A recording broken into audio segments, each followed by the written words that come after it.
Maduro much less popular with the Iraqi people than with the Venezuelan people than Saddam Hussein was. Not disassembling, not getting rid of the military, and a military which seems to be willing to work with the United States.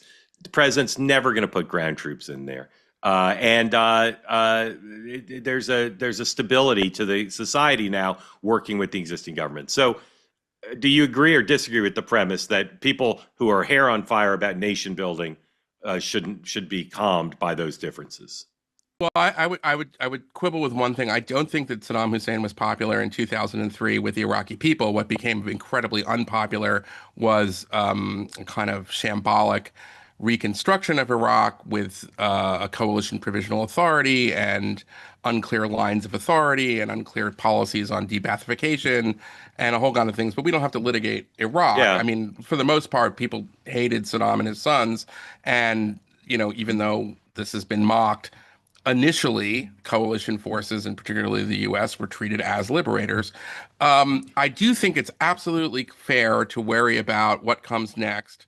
And even though I would have liked to have seen Trump endorse Maria Machado's party and the latest election that Maduro had stolen, and I've seen that criticism and I kind of agree with it on principle, I understand why they're not taking that approach, precisely because they don't want to hollow out this wicked regime and then have chaos. So I think that the idea is there will be a transition. I think that transition will hopefully lead to elections. I think that the anti-Maduro Democratic forces would win that election, but we'll see. And there's a lot of questions. How long a transition? What is the role? But someone like Delcy Rodriguez, who is the vice president right now, has a lot of blood on her own hands. She is incredibly corrupt, and those kinds of figures at some point will have to face some sort of justice of some kind. Is maybe not the way that Maduro is, but there will be, I think, a sort of lustration process, to use a word from the post-Soviet dominated Eastern Europe, or a Truth and Reconciliation Commission, which is the kind of approach that was tried by South Africa. Something like that is coming.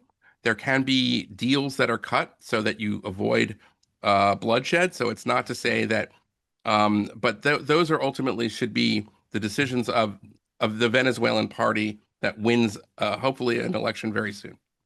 All right. I don't want to litigate, obviously, Iraq in general, or even Iraq versus Venezuela.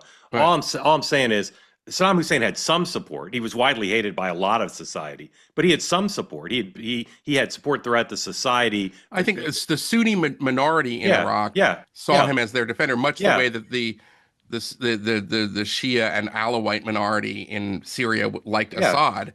But but he at least he had that. What I'm saying is there's no indication that Maduro had any popular support from any faction, and so sometimes when an imperial power, I'll say it, removes the leader, there are some unhappy people in the country. There doesn't seem to be almost anybody. Even the vice president in her statement last night was like, "Yeah, let's all work with the United States." So even she seems to not be too particularly unhappy anymore. Anyway, there's that. They say that something that's easy is like a walk in the park. Well, easier than a walk in the park, hit the subscribe button, be part of the two-way community, never miss an episode, be part of our conversations.